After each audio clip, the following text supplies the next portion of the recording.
Facility. It's green, if I remember correct. It's White and green. It's a blue hull right now. Okay. It's the Maritime Administration has just about all the ships have changed to blue hull, so it's a dark blue hull. But yes, it's the state of Michigan. It's a training ship assigned to Great Lakes from the federal government, and it's our responsibility to maintain the ship and have it as a training platform for cadets. Now, once you have the credentials, what does that allow you to do? Are you then a mate, which you referred to, or are you actually an officer? You're an officer, which is a mate, or we have two avenues of training at the school. The other is engineering. So the mate can graduate and will work as a licensed officer, a mate, which is an assistant to the captain on a ship. The engineering officer will be an assistant to the chief engineer, who's in charge of the engine department on a ship. Their main responsibilities are the power systems on a ship, to make sure that they're generating sufficient power for the ship's propeller to turn, which moves the ship through the water, and then to supply the hotel services. The hotel services are the lights, electricity you need for other things, hot water, air conditioning, and those types of items for function of a ship. Okay.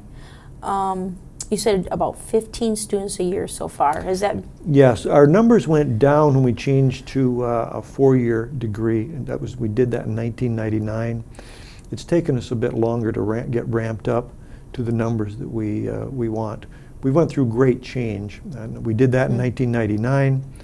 And then in the year 2001, we made an international standard. The standard is Standards for Training and Watchkeeping, which all colleges, maritime colleges in the world had to comply to. And we did that, made it through that certification process. We did very well. So now our graduates can work any place in the world. We have that standard.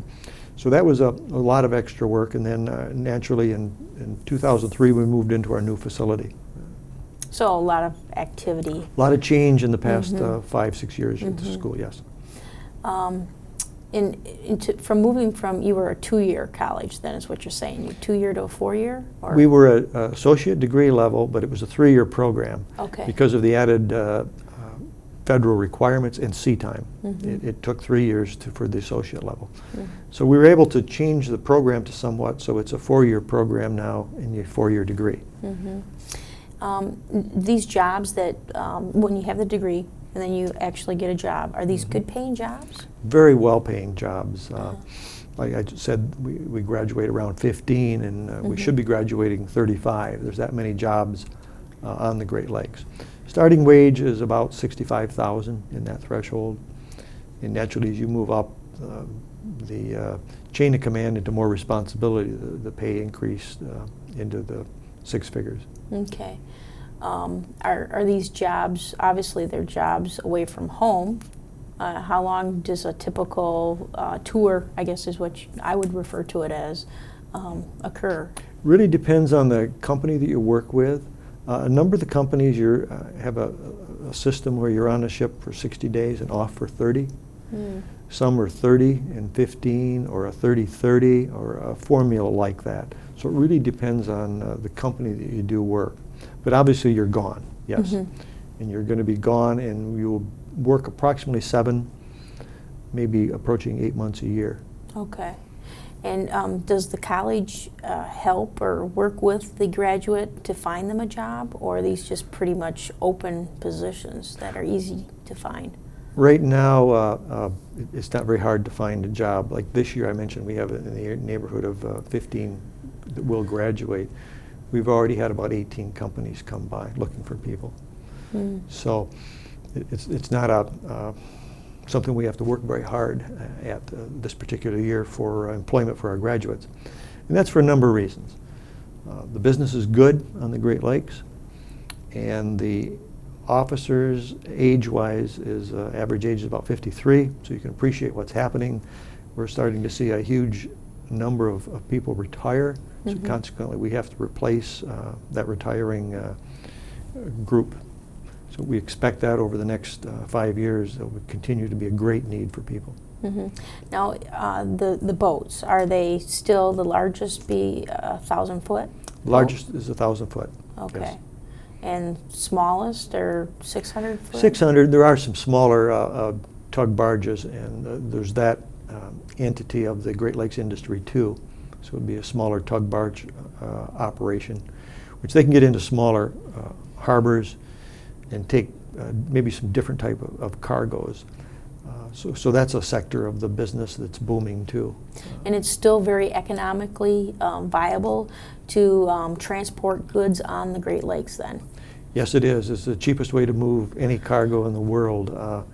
If you have a good harbor and you have water, you can move cargo much cheaper by a ship, waterborne transportation versus rail or road. Mm-hmm. So what are some good harbors in the Great Lakes? Any particular ones? Grand Traverse Bay, a good harbor? Or? Grand Traverse Bay, we still have oil that comes in there. Mm-hmm. That's about the only cargo. It's limited by shallow water, so there's a problem there. One of the bigger harbors on the Great Lakes is Duluth, Superior. It's probably the biggest as far as tonnage. It's a huge harbor. It loads iron ore, loads grain, and many of those types of cargoes, which tonnage-wise, it is the largest on the Great Lakes. So they load there. Where would a ship be taking those goods to? Well, that iron ore would go to maybe Gary, Indiana to make steel, or the Detroit area to make steel, or even into the Cleveland area, again, to make steel.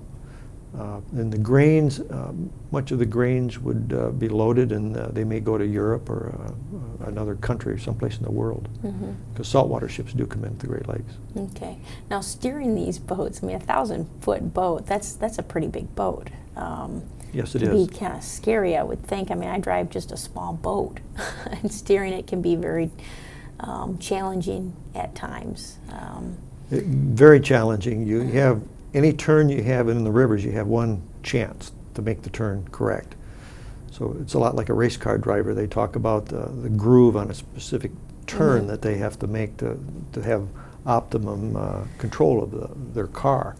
Same thing with a ship. You have a set of marks we refer to on shore, and we watch our GPS and other electronic instruments we have, and you have the proper swing of a ship, and the people on the Great Lakes become very proficient.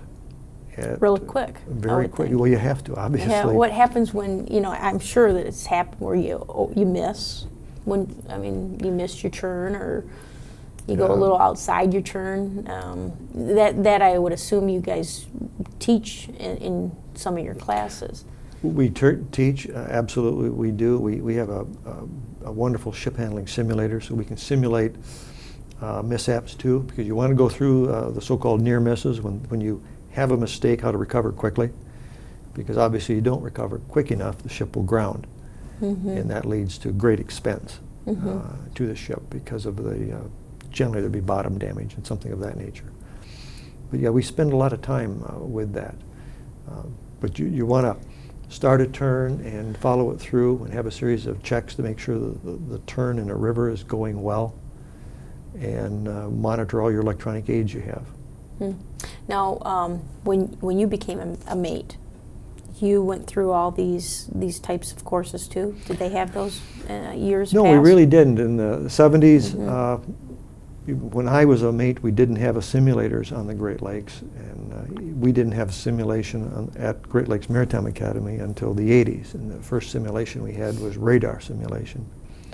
And we had a beautiful electric simulator too, where the students in our engineering department can drill on various electric type scenarios, failures, and all sorts of different things. It was about 1993 that we had a ship handling simulator the first time at Great Lakes.